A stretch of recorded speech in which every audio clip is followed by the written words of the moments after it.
భారత communist party శతాబ్ది ఉత్సవాలు పూర్తి చేసుకున్న సందర్భంగా భద్రాద్రి కొత్తగూడెం జిల్లా జూలూరుపాడు మండల కేంద్రంలో ఆ పార్టీ నాయకులు భారీ ర్యాలీ నిర్వహించారు. ఈ సందర్భంగా సిపిఐ రాష్ట్ర నాయకులు చంద్ర నరేంద్ర కుమార్ మాట్లాడుతూ సిపిఐ సాయుధ పోరాటంలో పేద పక్షాన ఉండి ఎందరో అమరవీరులు త్యాగాలు చేశారని అన్నారు. ఇంకా 100 సంవత్సరాలైనా సిపిఐ పేద ప్రజల పక్షాన ఉండి అనేక పోరాటాలు చేస్తుందని అన్నారు. ఈ కార్యక్రమంలో సిపిఐ మండల కార్యదర్శి గుండె పిండి వెంకటేశ్వర్లు, నాగుల మీరా, చాంద్ పాషా తదితరులు పాల్గొన్నారు.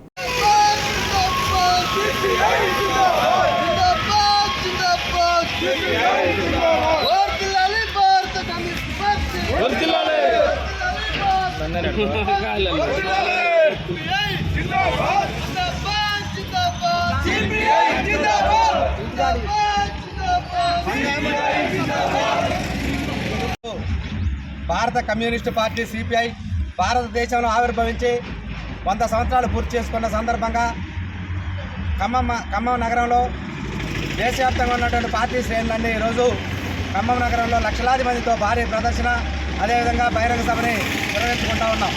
ఈ యొక్క భారీ ప్రదర్శన బహిరంగ సభకు 45 దేశాల నుంచి, ఇతర కమ్యూనిస్టు దేశాల నుంచి కమ్యూనిస్టు పార్టీల ప్రతినిధులు అంతర్జాతీయ స్థాయిలో ఈరోజు ఈ యొక్క మహాసభకి, బహిరంగ సభకి ఇచ్చేస్తూ ఉన్నారు.